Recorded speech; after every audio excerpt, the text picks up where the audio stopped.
Good morning. I hope you're all doing well this morning. It's the 15th of December. Just a few minutes past 10:30 in the morning here. And feels like it might be a little warmer out there than it was yesterday, which was 2 degrees when I woke up. But at any rate, I wanted to talk about a few things. Made some notes here, but you might have noticed that when you ask Google a question, the first thing that pops up is an AI response, very first thing on the screen. And I usually scroll past that. I'm not interested in the AI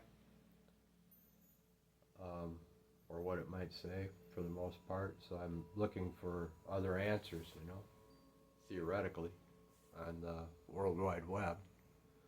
So looking for other answers, but normally I don't, like I said, normally I don't even look at it. I just scroll past. Today, I thought I'm just going to ask it a few questions. And I'm going to ask it questions as if I already know certain amounts of information about the question that I'm asking it, but I'm only asking for details. Okay?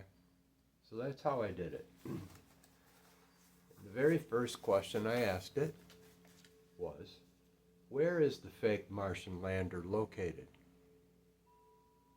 I asked it, where is the fake Martian lander located? The fake Mars lander refers to simulations, not hoaxed images of Mars. That's the first thing it told me.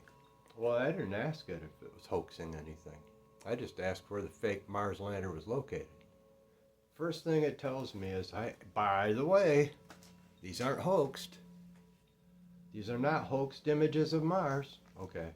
A key location, they then say, a key location is Devon Island in Canada, used by NASA for its Mars-like terrain and for rovers and research. Also cites a Houston, Texas simulation at Johnson Space Center. And then right after that, PolitiFact, I didn't ask PolitiFact anything. NASA is not altering pictures of Canada and passing them off as Mars images. Okay, well thanks. Thanks, PolitiFact. I'm not sure why you would need to post that, but at any rate, I thought that was pretty interesting. So I asked it another question. Here's the next question. Which black comedian disappeared and then came back as a completely different person, but still used their old name? Let me repeat that. Which black comedian disappeared and then came back as a completely different person, but still used their old name?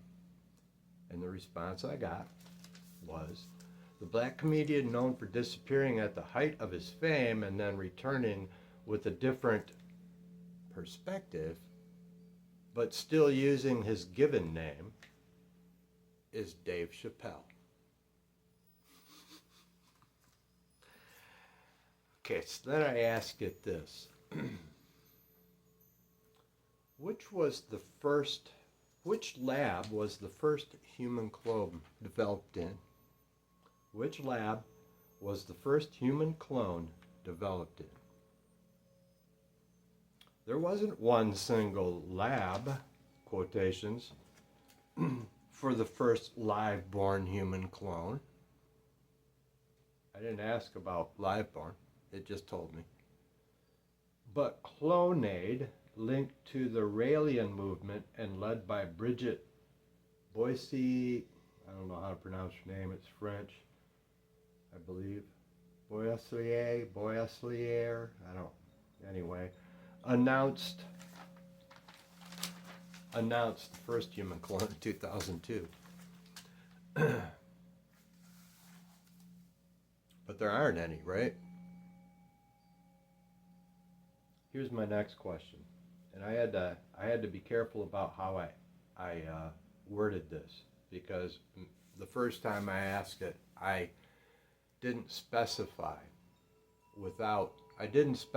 no images. What I said was, how many actual photographs have been taken in one frame of the Earth in space, and it started telling me about images. So I went back in just to clarify, and the question I asked was, not counting images, how many actual photographs have been taken in one frame of the Earth in space? Now, this is a question that I ask people or bots on NASA fan pages, and they haven't been able to actually answer me. But not counting images, how many actual photographs have been taken in one frame of the Earth in space? You know, like a snapshot. You get far enough out and you just snap a picture, right? We've been to the moon, we've been to Mars, right? That's all I'm asking it. You can't get the entire Earth in one frame because it's too big. But astronauts and satellites have taken millions of photos showing large portions with some satellites like DSCOVR, which I guess is like acronym for Discover, providing near continuous full Earth views using multiple filters to create composite images. Composite images, but not a snapshot of the entire Earth in one frame, right? But there isn't a single real photo of the whole planet in one expanse, or one exposure, I'm sorry, let me repeat that. But there isn't a single real photo of the whole planet in one exposure due to physics.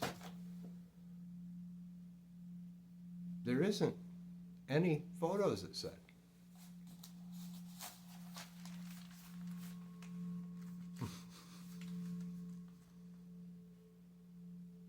Okay, then it kind of like a little disclaimer. The distinction between actual photos and composites are blurry with digital cameras. Are they? Really? I mean, because first it's trying to confuse it and confuse photos with images on purpose, so I specified, and it still brings up instances of using multiple filters to create composite images. And I didn't ask it for that, it just did. Like it's trying to explain itself.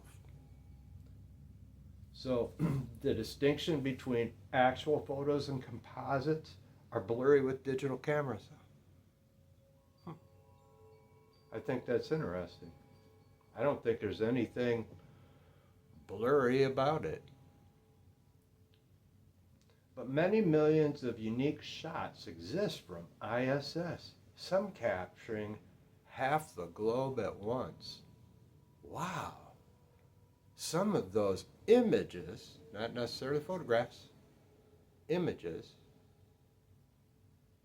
those shots they call them, but many millions of unique shots, not calling them images or photographs, shots, exist from ISS. Now the ISS isn't far enough out in space to take a picture of the whole Earth. None of the satellites would be either, right? So the only possible photographs we'd have of the whole Earth would be those moon missions. Have a good one.